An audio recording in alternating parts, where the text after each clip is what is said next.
നാം ആരെയും നിസാരമാക്കാൻ പാടില്ല, കളിയാക്കാനും പാടില്ല.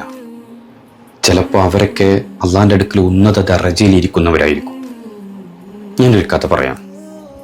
മഹാനായ അബ്ദുൽ ഹമീദ് അസ്സഖഫി റളിയല്ലാഹു അൻഹു പള്ളി വരാന്തയിൽ ഇങ്ങനെ ഇരിക്കുകയായിരുന്നു. ആ സമയത്ത് 4 ആൾ മാത്രം, അതിൽ 3 പുരുഷന്മാർ, ഒരു സ്ത്രീയും കൂടി ഒരു മയ്യത്ത് ചുമന്നുകൊണ്ട് വരികയാണ്. കൂടെ വേറെ ആരുമില്ല. പെട്ടെന്ന് തന്നെ മഹാനവറുകൾ ചെന്ന് ആ ഉമ്മയുടെ കയ്യിൽ നിന്ന്, സഹോദരിയുടെ കയ്യിൽ നിന്ന് മയ്യത്ത് കട്ടിൽ വാങ്ങി. എന്നിട്ട് വേണ്ട കാര്യങ്ങളൊക്കെ ചെയ്തു തീർത്തു.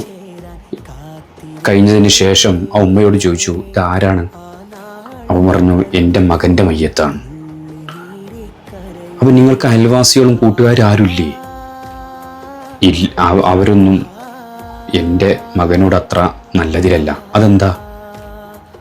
ഒന്നുമില്ല, അവരൊക്കെ എൻ്റെ മകനെ നിസ്സാരമാക്കിക്കൊണ്ടിരിക്കുകയാണ്, കളിയാക്കും, അവനോട് വെറുപ്പാണ്.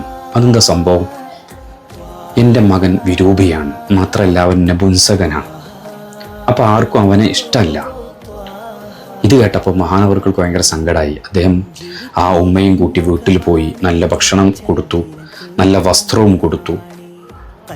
എന്നിട്ട് അദ്ദേഹം ആ ഉമ്മയെ പറഞ്ഞയച്ചു. രാത്രിയായപ്പോൾ മഹാനവറുകൾ നല്ല ചെറുപ്പക്കാരനെ സ്വപ്നം കാണുന്നു. സസുന്ദരനായി സുമുഖനായ നല്ലൊരു ചെറുപ്പക്കാരനെ അദ്ദേഹം സ്വപ്നം കാണാണ്. അപ്പോൾ മഹാനവറുകളോട് ചോദിക്കുകയാണ്, തങ്ങളവറുകളെ, നിങ്ങൾക്ക് എന്നെ മനസ്സിലായോ? അപ്പം ഇല്ല, നിങ്ങൾ എന്നെ ഉമ്മാൻ്റെ കയ്യിൽ നിന്ന് മയ്യത്ത് കട്ടിൽ വാങ്ങിയില്ലേ, എന്നിട്ട് എന്നെ മറവ് ചെയ്തില്ലേ, ആ സഹോദരനാണ് ഞാൻ. അപ്പം ചോദിച്ചു, അല്ല, നിങ്ങളെങ്ങനെ ഇത്രയും നല്ല സുമുഖനാകാനുള്ള കാരണം? അപ്പം മഹാനവറുകളോട് ആ സഹോദരൻ പറയാണ്, എന്നെ റബ്ബ് ഉയർന്ന ദറജയിലെത്തിച്ചു, എനിക്ക് ഉന്നതമായ സ്ഥാനം നൽകി, എന്നെ റബ്ബിന് ഭയങ്കര ഇഷ്ടമായി, എനിക്ക് ഈ സ്വർഗവും ഈ കൊട്ടാരവും അവൻ നൽകി. നാം ഒന്ന് ചിന്തിക്കണം.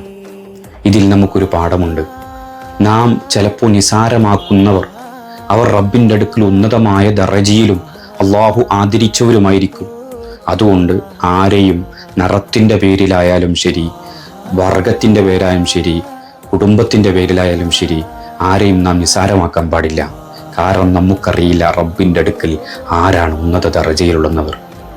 അല്ലാഹു സുബ്ഹാനഹു വ തആല നമുക്കൊക്കെ ഇസ്സത്ത് നൽകി നമ്മളെ സന്തോഷരൂപത്തിൽ റാഹത്തോടെ ജീവിതവും ആഖിറവും മരണവും എല്ലാം അല്ലാഹു റാഹത്തിലാക്കി തരുമാറാവട്ടെ. അപ്പോൾ ആരെയും നിസാരമാക്കാതെ ജീവിതത്തിൽ ഇനിയും മുന്നോട്ട് കുതിക്കുക. അല്ലാഹു ബർക്കത്ത് ചെയ്യും.